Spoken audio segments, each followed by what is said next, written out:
Okay, before actually get into the book, this is a personal question I'm asking you, and I'm looking for an answer. I find people who've read in England, as you have at Balliol and then in London, international relations, or as a lot of people have told you, international relationships. Yes, which means something else entirely. There's a different way of thinking. There's a different way of writing. What do you think? Why is it that I find you far more readable than I find me? I've never actually written so many words. I've never strung so many sentences together, ever. So I don't know what my style is and why it is this way. I really felt that to me what came naturally was to write in the way that I would speak, in a sort of conversational tone. There was nobody really helping me while writing the book. So it was me by myself, often late at night with my laptop, just sort of, spewing things out. And it is the language that I've been exposed to, also from England and university, of course, and also how we would speak at home with my father, essentially, who had a very good command of the English language and was... Yes, he did. I read a lot of his columns in the Telegraph. Yes, and also very succinct, so very sort of sparing with his words. So I think that maybe from that, it's really how I speak that I've written the book. So the feeling of less is more is prevalent throughout. I've always been, in fact, I tried not to say so much as well, because I feel like you should always have the audience wanting for more as opposed to getting pakawed, as we say. So even the book is not very long. It's only a little over 200 words, and a lot of people have said 200 pages. Sorry, yes. Yeah. And a lot of people have said, "Oh, we wish that there was more of this or that," and I feel like that I can live with, as opposed to if someone was to say, "Oh, there was too much of a particular something." That was apparent. That Jesus, it's over. Why? That thought was very much there. Okay. Earlier in the book, you blamed your family a lot for being moderately famous. Well, I'm only moderately famous because they're so famous. Yeah, but the first 3 chapters you've covered your parents, your father, your mother, and your brother and his wife. And then, very conveniently, you've left them out of your story for a long time, which I found, Well, I do start the book by saying that it is essentially about me and about my life. And I thought I should perhaps tell you actually why I wrote this book. I had no plans of writing a book. It was my publishers, Penguin, came to me and they said, "Would you like to write anything, whether it's fiction or non-fiction? We leave it open to you." And I thought that perhaps from a reader's perspective, one of the things that's most interesting about being me is, or are, the people that I'm related to. And the fact that I'm someone. So I thought that it might be nice from that perspective to tell you what it's like to be me. So I touch upon the more famous members of my family, but I don't really go into detail, which is why I've said in the book that if you want to know about why Kareena has glowing skin, then this is not the book for you. And essentially it's about my life, and don't wait for the movie version because there isn't going to be one. So and then I go into what I hope are relatable things about my life, because a lot of people when they meet me say, "Oh, what is it like to be a Nawabzadi in this modern era? What is it like to be Saif Ali Khan's sister?" Or most now is, "What is it like to be Taimur's aunt?" Nobody, and he's the most famous person in the family by far. So I thought it might be in a sort of, hopefully, humorous way, talk about what it's like to be in my position. Your position, as you say, being moderately famous, this is a question that I've always wanted to ask, famous and moderately famous. Do you feel being moderately famous is a burden?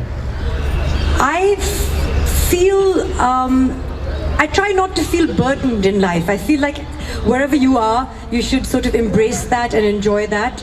And of course, being famous comes with pros and cons like anything else in life. It's very difficult to muster up sympathy for someone who's famous. So if you say, "Oh, I'm constantly being hounded by the press," nobody really sympathizes with the loss of anonymity, because the perks are so many that people are like, "Well, you have such a hard life."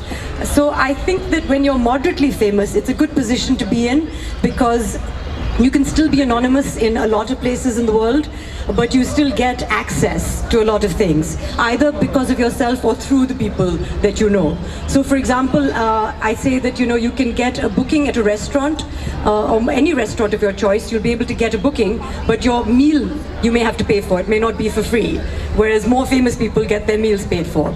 I've often noticed when I stand in line at the airport, what can be annoying or irksome sometimes is that you get recognized, so people take your picture, but you're not famous enough to skip the queue, so you don't get taken to the front. So you have to stand there, whereas the more famous people are being ushered in, so you still have to sort of smile and have those horrible selfies taken, and so there's pros and cons of being moderately famous.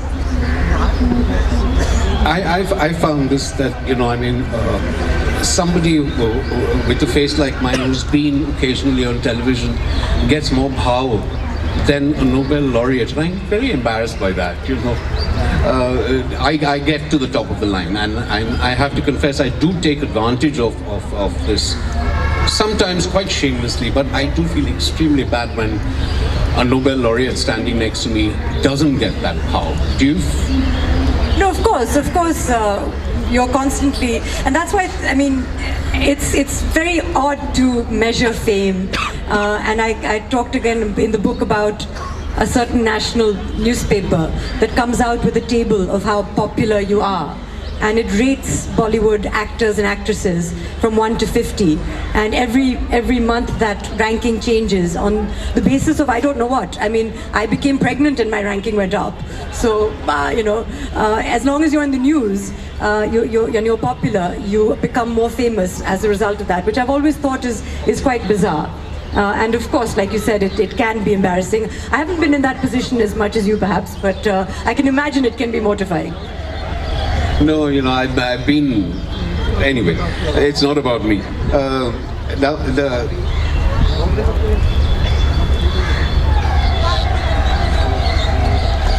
I've been very remiss in this myself, but being well known comes with a certain amount of responsibility. The things are expected of you, and often you don't deliver. How do you tackle that side of it? I feel on two levels I've felt that. One, I think when you belong to a family that is well known, there's an expectation to uphold the family name and not to do things that would bring disgrace to that. And then on the other hand, when you are a public figure of any kind, then you are expected to be a role model, and you're expected not to flout societal norms and certainly obey the law. And do things that you would want other people to also do. Again, but when you're a public figure and you're an artist, I feel there's a bit of a conflict there, because artists, are not meant to necessarily follow the rules. They break the rules, and they're unconventional and rebellious. And then you can get into a little bit of trouble, because especially in this country, we do tend to look up to our celebrities and our actors as people we emulate. And I've always said that actors should not be your role models. Your role models should be your parents and your teachers. And you don't go to the movies to learn. You go to the movies to be entertained. And it's very important, I think, to understand that. And that's when I think on the one hand, it's great. In my mother's time, it was frowned upon to be an actor, to be a female actor certainly, and we've come a long way since. She would tell me, of course, that girls from good families would not choose this as a profession, and role models in those times were perhaps members of the royal family or Maharani Gayatri Devi, and people would follow her fashion and her jewelry and her saris and wear their hair like her and things like that. Now, of course, people do look to Priyanka Chopra and Deepika Padukone as their role models. So in that sense, we've come a long way, but then we get caught into that being a good person and being a role model, and they're not necessarily your role models. As I said earlier, the earlier part of your book is about your family, and then there's this mad page turner that begins, and before you know it, the book is over.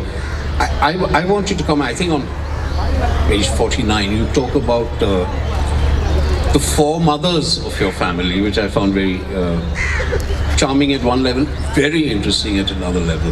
So a little more about your four mothers would be... I found it very difficult to. I didn't know which members of my family to touch upon when I was telling my story.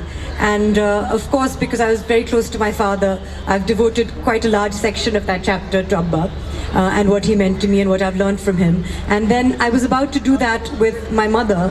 And when I started reading about her and thinking about her, I thought about her mother.